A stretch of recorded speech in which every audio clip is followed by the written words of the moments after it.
بسم اللہ الرحمن الرحیم۔ السلام علیکم سامعین کرام، آج کا بیان صلاۃ التسبیح کی نماز کے بارے میں ہے۔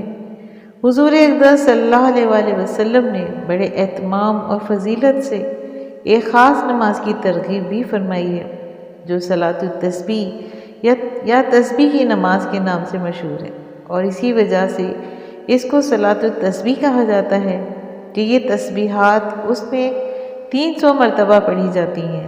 حضور اکرم صلی اللہ علیہ وسلم نے بہت ہی اہتمام اور ترغیبوں کے ساتھ اس نماز کی تعلیم فرمائی۔ چنانچہ حدیث میں وارد ہے کہ حضور اقدس صلی اللہ علیہ وآلہ وسلم نے ایک مرتبہ اپنے چچا حضرت عباس رضی اللہ تعالی عنہ سے فرمایا کہ اے عباس، اے میرے چچا، کیا میں تمہیں ایک عطیہ کروں، ایک بخشش کروں، ایک چیز بتاؤں، تمہیں 10 چیزوں کا مالک بناؤں؟ جب تم اس کام کو کرو گے تو حق تعالی شانہ تمہارے سب گناہ پہلے اور پچھلے، پرانے اور نئے، غلطی سے کیے ہوئے اور جان بوجھ کر کیے ہوئے ہیں، چھوٹے اور بڑے، چھپ کر کیے ہیں اور کھلم کھلا کیے ہوئے ہیں، سبھی معاف فرما دیں گے۔ یہ کلام یہ ہے کہ 4 رکعت نفل صلاۃ التسبیح کی نیت سے باندھ کر پڑھو، اور ہر رکعت میں جب الحمد اور سورت پڑھ چکو تو رکوع سے پہلے سبحان اللہ والحمد للہ ولا الہ الا اللہ واللہ اکبر 15 مرتبہ پڑھو۔ پھر جب رکوع کرو تو 10 مرتبہ اس میں پڑھو، پھر جب رکوع سے کھڑے ہو تو 10 مرتبہ پڑھو، پھر سجدہ کرو تو 10 مرتبہ اس میں پڑھو، پھر سجدے سے اٹھ کر بیٹھو تو 10 مرتبہ پھر پڑھو، پھر جب دوسرے سجدے میں جاؤ تو 10 مرتبہ اس میں پڑھو، پھر جب دوسرے سجدے سے اٹھو تو دوسری رکعت میں کھڑے ہونے سے پہلے بیٹھ کر 10 مرتبہ پڑھو۔ ان سب کی میزان 75 ہوئی۔ اسی طرح ہر رکعت میں 75 دفعہ ہوگی۔ اگر ممکن ہو سکے تو روزانہ 1 مرتبہ اس نماز کو پڑھ لیا کرو، اور نہ ہو سکے تو ہر جمعے کو 1 مرتبہ پڑھ لیا کرو۔ یہ بھی نہ ہو سکے تو ہر مہینے میں 1 مرتبہ پڑھ لیا کرو، اور یہ بھی نہ ہو سکے تو ہر سال میں 1 مرتبہ پڑھ لیا کرو۔ یہ بھی نہ ہو سکے تو عمر بھر میں 1 مرتبہ پڑھ لیا کرو۔ ایک صحابی رضی اللہ تعالیٰ عنہ کہتے ہیں کہ مجھ سے حضور اکرم صلی اللہ علیہ وسلم نے فرمایا کہ کل صبح کو آنا، تم کو ایک بخشش کروں گا، ایک چیز دوں گا، ایک عطیہ کروں گا۔ وہ صحابی رضی اللہ تعالیٰ عنہ کہتے ہیں کہ میں ان الفاظ سے یہ سمجھا کہ کوئی مال عطا فرمائیں گے۔ جب میں حاضر ہوا تو فرمایا کہ جب دوپہر کو آفتاب ڈھل چکے تو 4 رکعت نماز نفل پڑھو، اور اس طریقے سے بتایا جو پہلی حدیث میں گزرا ہے، اور یہ بھی فرمایا کہ اگر تم ساری دنیا کے لوگوں سے زیادہ گناہ گار ہوگے تو اسے گناہ معاف ہو جائیں گے۔ میں نے عرض کیا کہ اگر اس وقت میں کسی وجہ سے نہ پڑھ سکوں تو ارشاد فرمایا کہ جس وقت ہو سکے دن میں یا رات میں پڑھ لیا کرو۔ حضور اکرم صلی اللہ علیہ وسلم نے اپنے چچا زاد بھائی حضرت جعفر رضی اللہ تعالیٰ عنہ کو حبشہ بھیج دیا تھا۔ جب وہ وہاں سے واپس مدینہ طیبہ پہنچے تو حضور اکرم صلی اللہ علیہ وسلم نے ان کو گلے لگایا اور پیشانی پر بوسہ دیا، پھر فرمایا میں تجھے ایک چیز دوں، ایک خوشخبری سناؤں، ایک بخشش کروں، ایک تحفہ دوں؟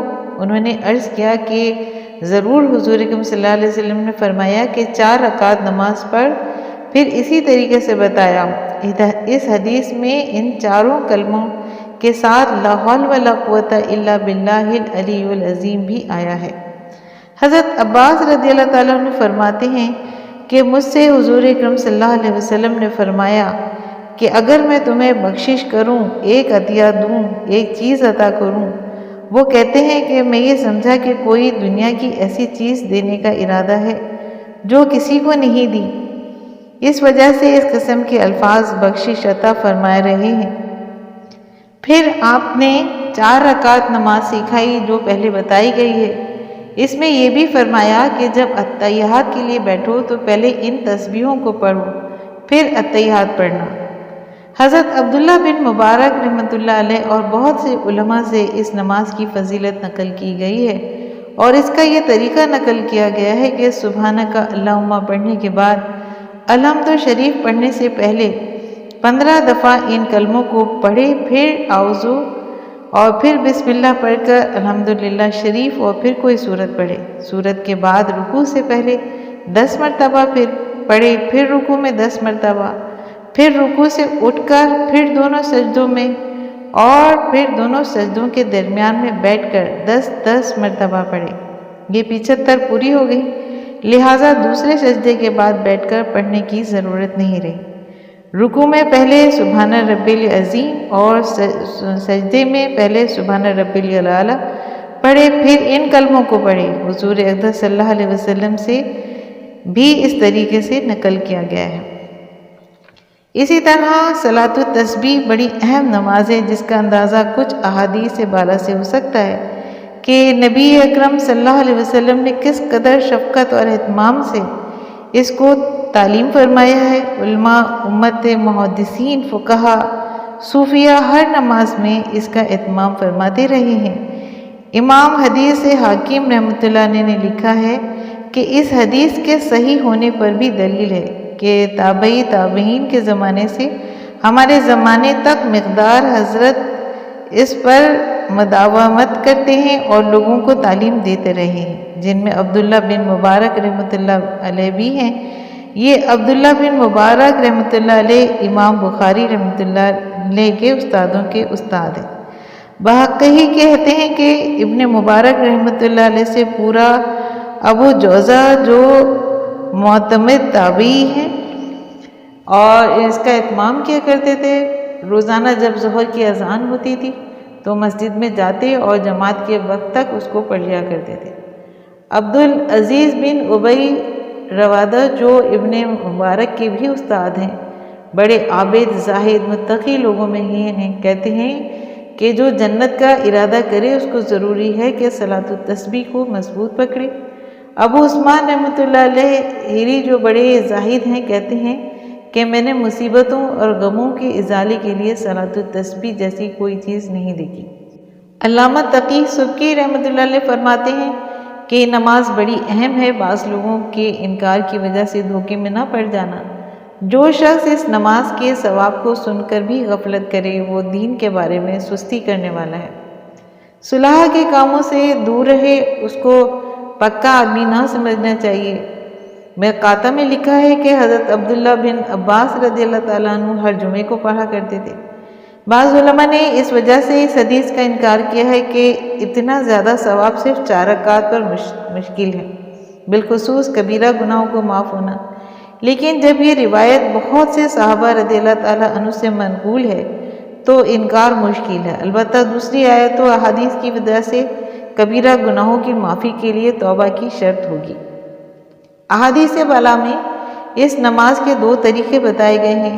اول یہ کہ کھڑے ہو کر الحمد شریف اور سورہ کے بعد 15 مرتبہ 4 کلمے سبحان اللہ، الحمدللہ، لا الہ الا اللہ، اللہ اکبر پڑھے، پھر رکوع میں سبحان ربی العظیم کے بعد 10 مرتبہ پڑھے، پھر رکوع سے کھڑے ہو کر سمیع اللہ لمن حمد ربنا لک الحمد کے بعد 10 مرتبہ پڑھے، پھر دونوں سجدوں میں سبحان ربی الاعلیٰ کے بعد 10 مرتبہ پڑھے اور دونوں سجدوں کے درمیان جب بیٹھے 10 مرتبہ پڑھے، اور جب دوسرے سجدے سے اٹھے تو اللہ اکبر کہتا ہوا اٹھے اور بجائے کھڑے ہونے کے بیٹھ جائے اور 10 مرتبہ پڑھ کر بغیر اللہ اکبر کے کہنے کے کھڑا ہو جائے، اور 2 رکعت کے بعد اسی طرح چوتھی رکعت کے بعد پہلے ان کلموں کو 10 مرتبہ پڑھے، پھر التحیات پڑھے۔ دوسرا طریقہ یہ ہے کہ سبحانک اللہم کے بعد الحمد سے پہلے 15 مرتبہ پڑھے اور پھر الحمد اور سورت کے بعد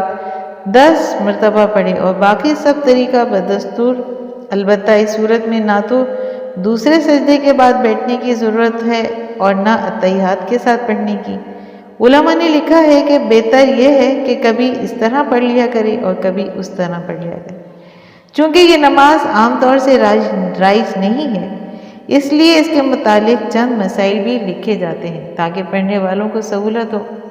پہلا مسئلہ یہ کہ اس نماز کے لیے کوئی سورت قرآن کی متعین نہیں ہے، جو سورت دل چاہے پڑھے، لیکن بعض علماء نے لکھا ہے کہ سورہ حدید، سورہ جمعہ، سورہ حشر یا سورہ تغابن میں سے 4 سورتیں پڑھنے بعض حدیثوں میں 20 آیتوں کے بقدر ہے۔ اس لیے ایسی صورتیں پڑھے جو 20 آیتوں کے قریب قریب ہوں۔ بعض نے اذا زلزلت الارض اور سورہ والعادیات، سورہ تکاثر، سورہ والعصر، سورہ کافرون، سورہ نصر اور سورہ اخلاص لکھا ہے کہ ان میں سے بھی پڑھ لیا کرے۔ دوسرا مسئلہ یہ ہے کہ ان تسبیحوں کو زبان سے ہرگز نہ گنے، زبان سے گننے سے نماز ٹوٹ جائے گی۔ انگلیوں کو بند کر کے گننا اور تسبیح ہاتھ میں لے کر اس پر گننا جائز ہے مگر مکروہ ہے۔ بہتر یہ ہے کہ انگلیاں جس طرح اپنی جگہ پر رکھی ہیں ویسی ہی رہیں اور ہر کلمے پر ایک ایک انگلی کو اسی جگہ دباتا رہے۔ تیسرا مسئلہ، اگر کسی جگہ تسبیح پڑھنا بھول جائے تو دوسرے رکن میں اس کو پورا کر لے، البتہ بھولے ہوئے کی قضا رکوع سے اٹھ کر اور 2 سجدوں کے درمیان نہ کرے۔ اسی طرح پہلی اور تیسری رکعت کے بعد اگر بیٹھے تو ان میں بھی بھولے ہوئے کی قضا نہ کرے بلکہ صرف ان کی ہی تسبیح پڑھے اور ان کے بعد جو رکن ہو اس میں بھولی ہوئی پڑھ لے۔ مثلا اگر رکوع میں پڑھنا بھول گیا ہے تو ان کو پہلے سجدے میں پڑھ لے، اسی طرح پہلے سجدے کی دوسرے سجدے میں اور دوسرے سجدے کی دوسری رکعت میں کھڑا ہو کر پڑھ لے، اور اگر وہ رہ جائے تو آخری قعدہ میں اتحیات سے پہلے پڑھ لے۔